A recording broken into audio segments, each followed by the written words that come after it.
السلام عليكم ورحمة الله تعالى وبركاته. كنتمنى كلشي يكون بخير، كلشي يكون مزيان. مرحبا بكم في فيديو جديد وموضوع جديد. اليوم غادي نتكلموا على واحد الموضوع اللي هو مهم بزاف واللي كيعانيو منه بزاف ديال الاشخاص، اللي هو الخوف من الحياة. اللي كيخافوا بزاف ديال الحوايج وما كيقدروش يعملوهم في الحياة ديالهم، واخا هما عندهم قدرات اللي هي هائلة في العقل ديالهم وفي الخلايا العصبي ديالهم، وعندهم بزاف ديال الحوايج اللي في امكانهم انهم يعملوهم. بحال واحد المثال اللي هو بسيط ومهم في نفس الوقت. يعني كتجبر الانسان كيبغي يعمل شي حاجه في الحياه ديالو، في نفس الوقت خايف. يعني كيبغي يخرج يمشي لشي بلاصه يدير شي حاجه، يعني دائما الخوف تابعه عايش معه. وهذا الخوف للاسف كيتكون من الجهاز العصبي وكيولي واحد الولف اللي كيخدم اوتوماتيك في الجهاز العصبي ديال الانسان، وكيولي داك الخوف فين ما مشى كيمشي معاه. ماشي كيخاف يعني غير في واحد البلاصه اللي هي مثلا كيكون فيها الظلام ولا كيكون فيها شي ناس اللي كنقولوا حنا يعني فيها الناس قباحين، دائما عنده الخوف كيمشي معاه. وغادي نعطيكم اسباب اللي هما مهمين بزاف لانكم كيفاش تعملوا تغلبوا على الخوف ديالكم. وتبعوا معي الفيديو حتى الاخر، واللي بغى الفيديوهات بحال هادو يزيدوا في الاستمرار يتفاعل الفيديو باش نقدروا نجيبوا فيديوهات من هاد المواضيع بحال هادو اللي يستافد منهم بزاف ديال الناس اللي كيعانيوا من هاد الامراض، اللي هما في نفس الوقت فقط اللي هما عاده اللي كتولي مع الوقت كتخدم اوتوماتيك. كيف ما كنخدم العين، شحال من مره كترمش العين اوتوماتيك، ومع ذلك الكبده والكيلي والقلب كيضرب 100,000 مره في النهار اوتوماتيك. يعني داك الشيء ديال الله سبحانه وتعالى. يعني هنا كيتاسوا بزاف ديال الحوايج من هذا الخوف، وما كتقدرش انك دير شي حاجه واخا انت القدرات ديالك اللي هي فائقه وتقدر توصل لشي حاجه اللي كثار من داك الشيء، ومع ذلك انك ما كتقدرش تعمل داك، ما كتقدرش دير شي حاجه في الحياه ديالك. وهذا هو السبب الرئيسي اللي كيخلي بزاف ديال الانسان اللي كيعاني من الفشل. يعني دائما كيبقى في واحد القوقعه ديال الخوف. انا كنخاف ندير، كنخاف نمشي نعمل داك المشروع واخا انا عندي قدرات وعندي امكانيات، ومع ذلك ما عنديش واحد القدرات اللي هي نمشي ونفتح مشروع ديالي ونعمل شي حاجه ديالي. يعني دائما خايف نعمل داك المشروع ونقدر ما نوفقش فيه، نقدر نمشي لداك البلاصه ونقدر مثلا. وكتجبر بزاف ديال الناس اللي هما فيهم هذا المشكل ديال الخوف اللي كيعانيو مناش، وسمعوني مزيان، كيعانيو من واحد المشكل. يعني دائما كيحاول يقلد، ما كيعملش شي حاجه اللي كيرتاح فيها هو، ما كيعملش داكشي اللي كيرتاح فيه هو. يعني من اللباس، من الحركات، من المشي. يعني كيحاول دائما يعمل شي حاجه كيف ما كيشوف عند شي واحد احسن منه، ولكن هو خايف انه يعمل شي حاجه ديالو اللي هي الشخصيه ديالو واللي هو فاش كيرتاح. يعني دائما كتجبرو خايف. هذا هو المشكل اللي غادي نطرقوا له اليوم. اللي بغيت نعطيكم معلومات ونعطيكم نصائح اللي من بعد هذا الفيديو، اللي غادي يشوف هذا الفيديو من بعد هذا الفيديو ما غاديش يبقى يعاني من هذا المشكل هذايا. الخوف، لو كان الخوف كاين فينا حنا ما غاديش نبقاو نقولوا السعاده ما كايناش وانا ما يمكنليش نوصل. يعني حنا في الدنيا، والدنيا دوزت جميع الانواع ديال البشر، دوزت الصحابه، دوزت انبياء، دوزت يعني بزاف ديال الحوايج، ونجيو حنا ونبقاو نقولوا حنا كنخافوا من الدنيا، حنا كنخافوا نديرو. انا مثلا باغي ندير وما قدرش ندير.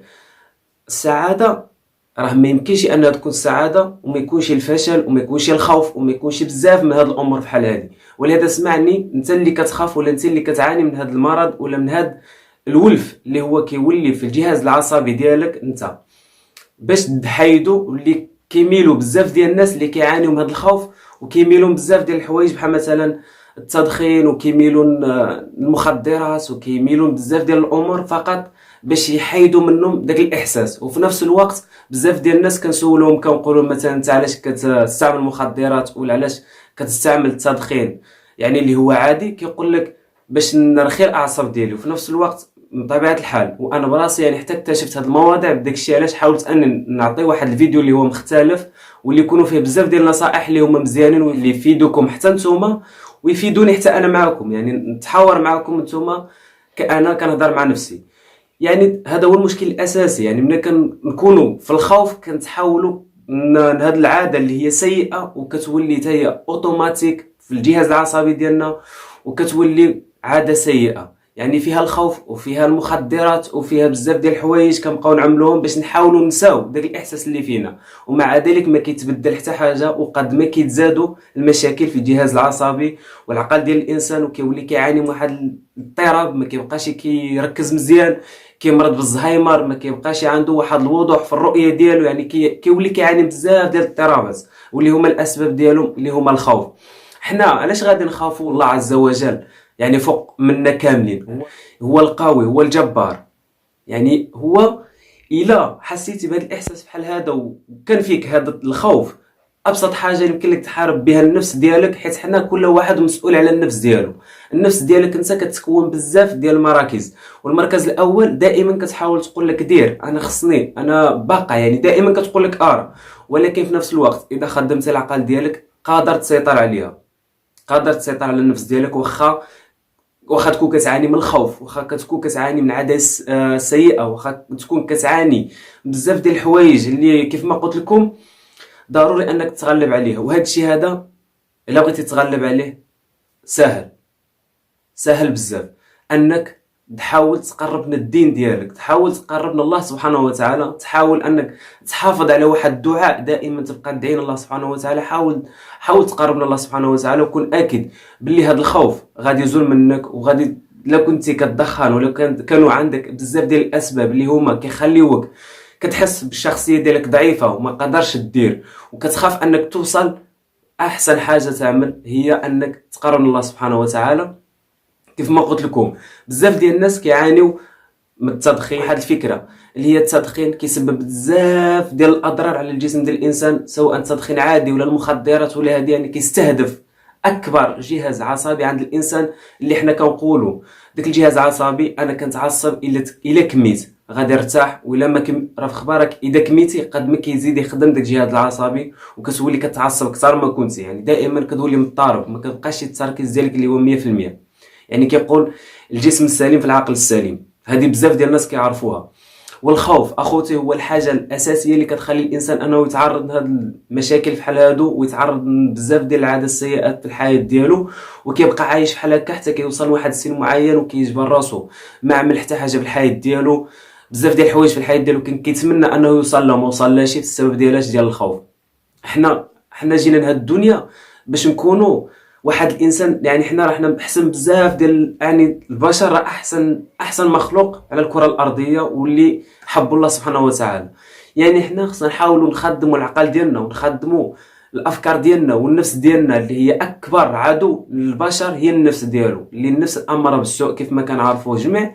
يعني اكبر عدو انت عندك، سواء فيها الخوف، فيه كل شيء مجموع، فيه كل شيء هو النفس ديالك. اذا حاولتي انك تسيطر على النفس ديالك، حيت على الصراحه صعيبه بزاف، ماشي غير بالقول، يعني صعيب انك تسيطر على النفس ديالك، بالخصوص اذا كانوا عندك هاد العادات السيئين، وبالخصوص لو كنتي كتعاني من الخوف، وبالخصوص اذا كنتي كتبغي دير شي حاجه وما كتقدرش. انا غادي نعطيكم اسباب وغادي نعطيكم نصائح اللي هما في نفس الوقت بساطين، في نفس الوقت عندهم فوائد كثيره بزاف. اول حاجه ملي تحس بالخوف وتحس بهذا الاحساس هذا، عليك بهاد النصائح اللي غادي نقول لك في هذا الفيديو. انت فكر باللي حتى واحد في الكره الارضيه ما كيحكم فيك، حتى واحد ما كيقول لك. يعني اذا كنت كتاثر بكلام الناس ولا شي واحد كيجي يقول لك هذاك شوف هذاك خانه انا كنعرفو، هذاك راه بنادم عي كنشوفو كنحكم عليه، يعني هذاك راه شفار كنشوفو لاباس عليه كنقول راه جابها غير من الحرام. ملي كيكونوا فيك هاد الصفات هادو كون اكيد انك فاشل، وانك الخوف ديالك كيسيطر عليك.